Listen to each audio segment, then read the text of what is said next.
The morning Elena left, she didn't slam the door. She didn't shout or cry. She simply walked out while Marcus was sleeping, her footsteps so quiet they might have been made by a ghost. When Marcus woke up, her closet was empty. Her jewelry box stood open like a mouth with no words left inside. Even her smell, that sweet perfume she always wore, had vanished from the air. But she left something behind.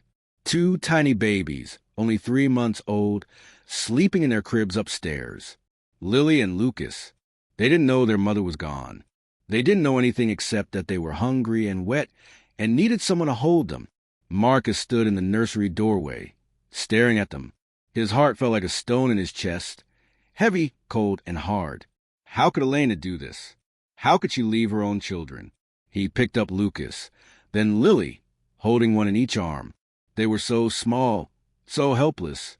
"I'll protect you," he whispered to them, even though his voice shook. "I promise. Nothing bad will ever happen to you." That day, Marcus did something that scared everyone who worked in his big mansion. He called all the workers together, the cooks, the cleaners, the gardeners, and told them the new rules. "From today, every door will be locked," he said, his face like stone. "Every window will have sensors. Cameras will watch every room, every hallway, every corner. No one comes in unless I say so. No one leaves unless I know about it." The workers looked at each other nervously. Marcus had always been kind before. Now he looked like a man made of ice and anger. He installed 30 cameras throughout the house. He could watch every screen from his office. He sat there for hours, watching, always watching. He barely slept. Every shadow on the screen made his heart jump. Every unexpected sound made him reach for his phone. But babies don't care about cameras or locked doors. Lily and Lucas needed someone to feed them, change them, sing to them, love them.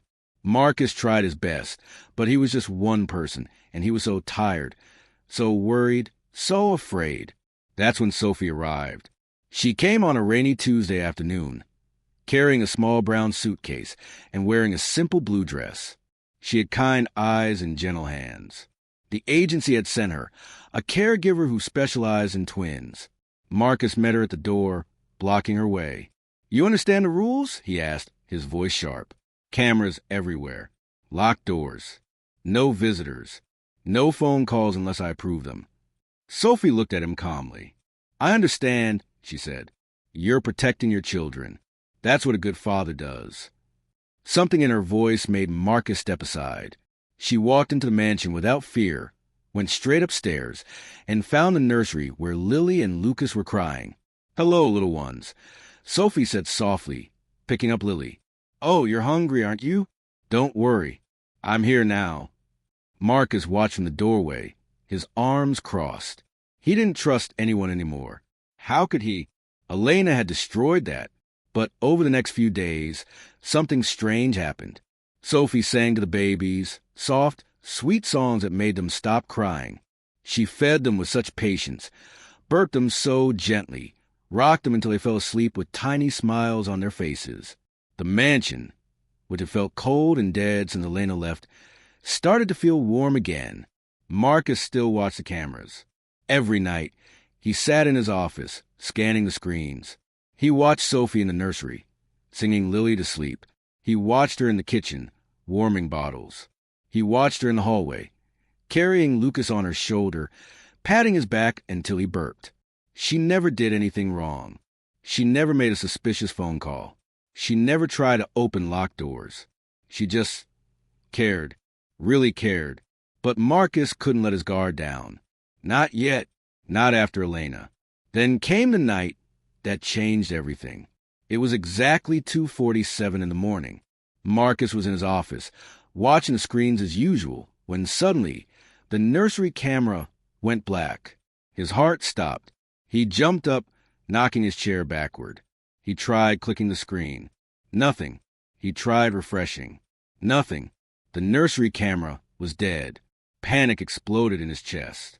He ran from his office, taking the stairs 3 at a time. His mind screamed terrible thoughts. Someone's in there. Someone's taking them. Just like Elena took herself away. The nursery door was closed. He grabbed the handle, twisted it. threw it open, and there was Sophie, standing in the darkness, holding Lily in one arm and Lucas in the other. A flashlight sat on the changing table, pointing at the ceiling, making soft shadows on the walls. "Mr. Marcus," Sophie said calmly, though her eyes were wide. "The power went out in this room. Just this room. I don't know why." Marcus's hands were shaking.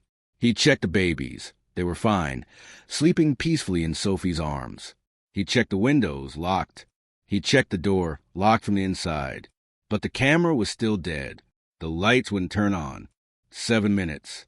That's how long the nursery stayed dark. 7 minutes when Marcus couldn't see what was happening. 7 minutes when someone, or something, could have come and gone. When the lights finally flickered back on, Marcus checked everything twice, 3 times for times. Nothing was missing. Nothing was broken. The babies were safe. But something had happened. Something wrong. And deep down, in the darkest corner of his heart, Marcus knew this wasn't over. Someone was watching his house. Someone knew about the cameras. Someone had found a way to make him blind. And that someone might come back. The next morning, Marcus didn't tell Sophie about his fears. He just watched her more carefully. He studied her face when she didn't know he was looking. He listened outside doors when she was singing to the twins. He checked her room when she took the babies for a walk in the garden. He found nothing. Just a neat bed, folded clothes, and a picture of Sophie with an older woman, probably her mother. No secret phones. No suspicious letters. Nothing. But Marcus couldn't shake the feeling crawling under his skin like ants. That 7-minute blackout wasn't an accident. Someone had planned it. Someone who knew exactly where the cameras were. Sophie noticed his cold stares. One afternoon, while Lily and Lucas napped, she found Marcus in the hallway, watching the camera screens on his tablet. "Mr. Marcus," she said quietly, "you don't trust me." Marcus didn't look up. "I don't trust anyone." "That must be very lonely," Sophie replied.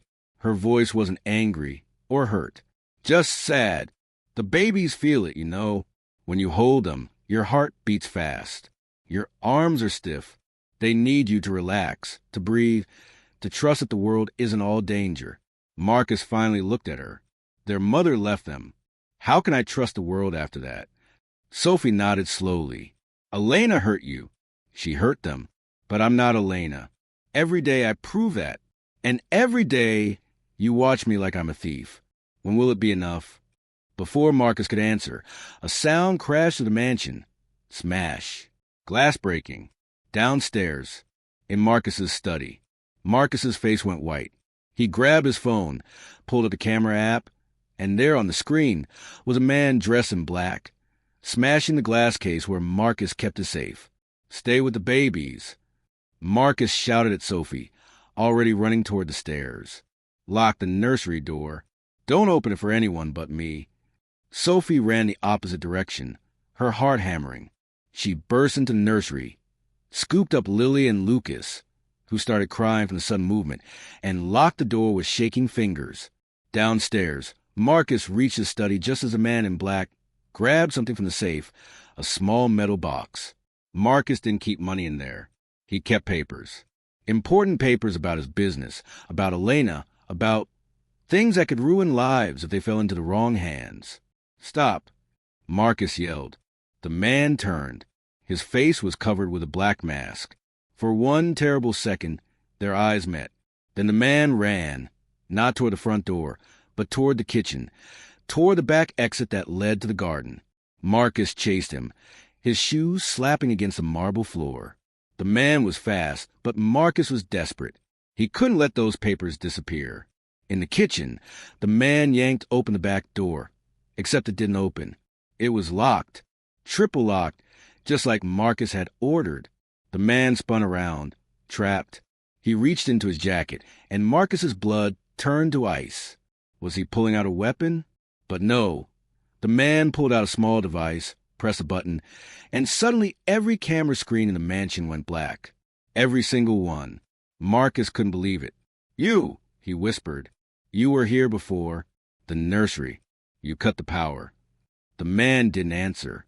He smashed the kitchen window with his elbow, jumped through it, and disappeared into the night.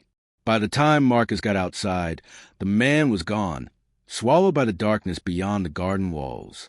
Marcus stood there, breathing hard, his hands curled into fists. He'd failed. The man had escaped with the box. But then Marcus noticed something on the ground, glinting in the moonlight. The man had dropped something when he jumped through the window. A phone. A cheap, old phone with a cracked screen. Marcus picked it up carefully. The screen was still on, showing the last message the man had received.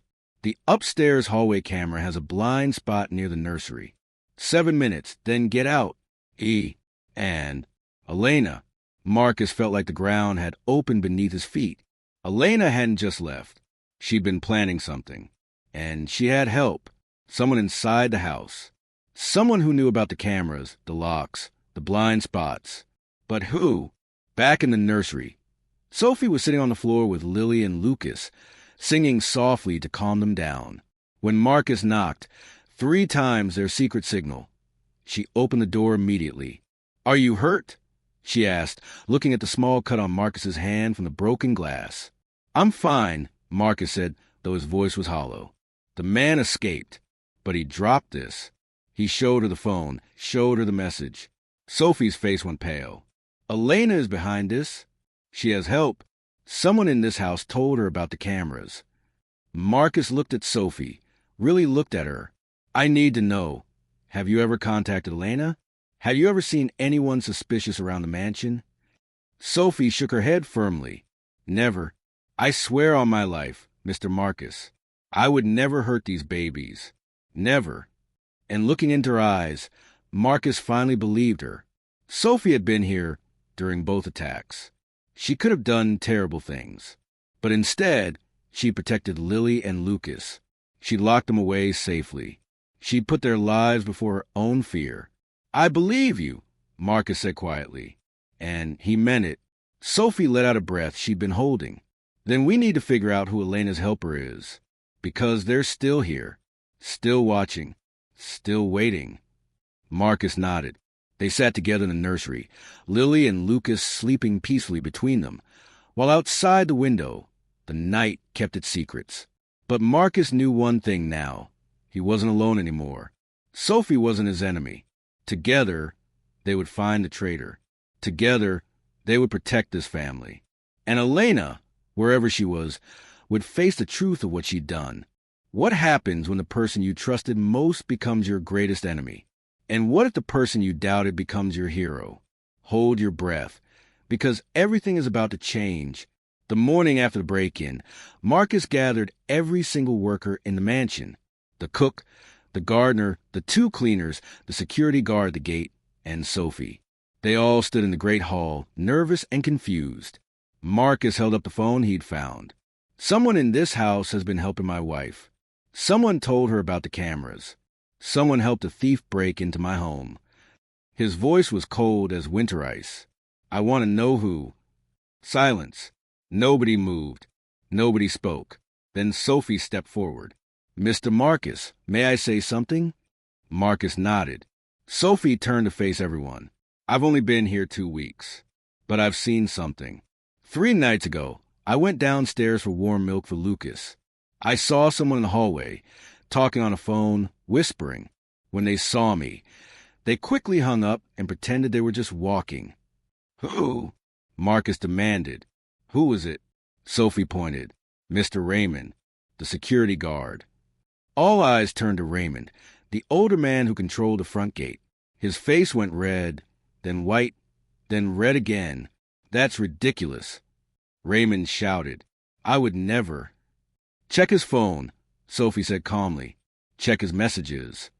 Marcus walked slowly toward Raymond. "Give me your phone." Raymond backed away. "You can't just... This is my privacy. You work in my house. You guard my children. Give me your phone." Raymond's hands were shaking. He knew he was caught. Slowly, he pulled out his phone and handed it over.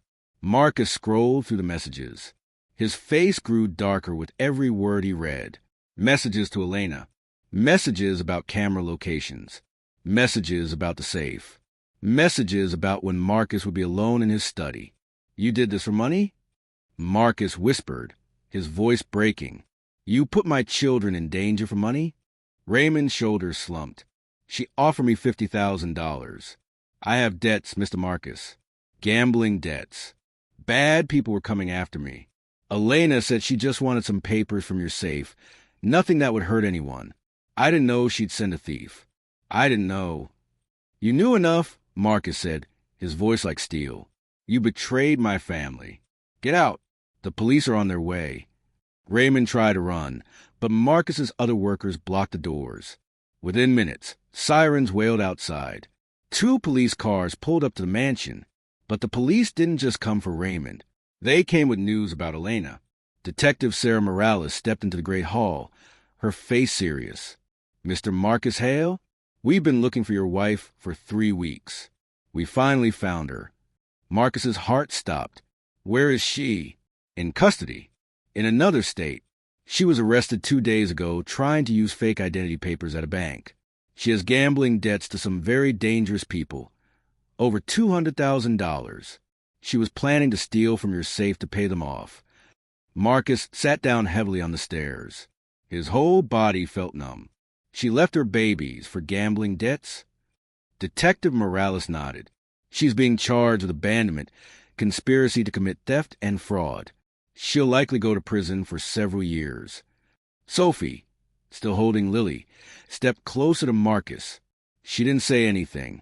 She just stood there, a quiet presence, reminding him he wasn't alone. The detective continued. We also found something else. Elena wants to see the children. She's asking for a chance to explain herself to you. Marcus looked up sharply. No, absolutely not. Mr. Marcus, the detective said gently. I understand your anger, but she has rights as their mother. And maybe you need to hear what she has to say. For your own peace, not hers. Marcus looked at Sophie. She gave him a small nod. Sometimes, Sophie whispered, we need to hear the truth to really let go. So 3 days later, Marcus went to the police station. Elena sat behind glass, wearing an orange jumpsuit, her eyes red from crying.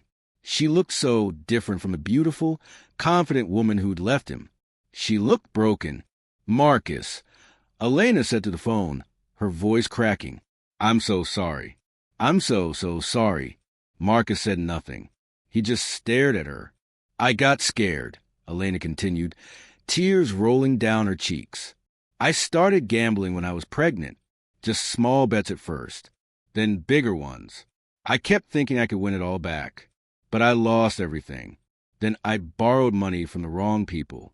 They threatened me. They said they'd hurt you, hurt the babies. I panicked.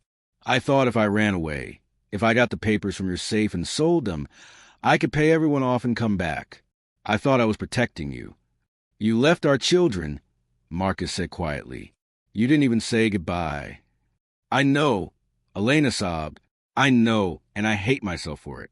Every single day in this cell, I think about Lily and Lucas. I hear their cries in my dreams. I would give anything to hold them again, but I know I don't deserve it. I just wanted you to know I didn't leave because I stopped loving them. I left because I was a coward. Marcus stood up. You're right.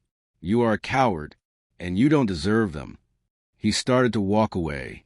Marcus, Elena called out desperately. Please, when they're older, tell them I love them, even though I failed them. Please. Marcus stopped. He turned back one last time. I'll tell them the truth. All of it. The good and the bad. They'll decide for themselves what to think of you. And then he left. He walked out of that police station and drove home, and with every mile, he felt lighter. The anger was still there. The hurt was still there. But so was something else. Hope. When Marcus got home, Sophie was in the garden with Lily and Lucas. The babies were lying on a blanket, giggling at the clouds. Sophie was singing a soft song about sunshine and birds. Marcus sat down beside them. For the first time in months, he felt his shoulders relax. He picked up Lucas, then Lily, and held them close. This time his arms weren't stiff. His heart wasn't racing with fear. He just held them. "You're a good father," Sophie said quietly. "I'm learning," Marcus replied. "I'm learning that protection isn't just locks and cameras. It's about being present, being there." Sophie smiled. "And trust. You have to trust that good people exist." Marcus looked at her, this woman who'd walked into his fortress of fear and brought warmth back. This woman who protected his children like they were her own. This woman who'd stayed when anyone else would have run. "Sophie," he said slowly, "would you consider staying? Not just as a caregiver, as part of this family, as Lily and Lucas's guardian, their real mother in all the ways that matter." Sophie's eyes filled with tears. "Mr. Marcus, I would be honored. These babies have already stolen my heart. I never want to leave them." "Then don't," Marcus said. "Stay. Help me raise them. Help me teach them that the world isn't just darkness, that there are good people, people like you." And so she stayed. Months passed. The cameras came down one by one. The locks loosened. The mansion began to breathe again. Visitors came, friends, family, laughter filling rooms that had been silent for too long. Lily took her first steps while Sophie cheered and Marcus filmed on his phone. Lucas said his first word, "Mama," while looking right at Sophie, and nobody corrected him because it felt true. Elena stayed in prison. Sometimes Marcus thought about her, wondered if she was okay, hoped she was getting help. But he didn't let those thoughts control him anymore. He'd chosen forgiveness, not for her sake, but for his own. Anger was too heavy to carry forever. One morning, exactly 1 year after Elena left, Marcus woke up to sunlight streaming through his window. He could hear Sophie downstairs, singing. He could hear Lily and Lucas laughing. He could hear the birds outside, the wind in the trees, the world being alive and beautiful. He got dressed and went downstairs.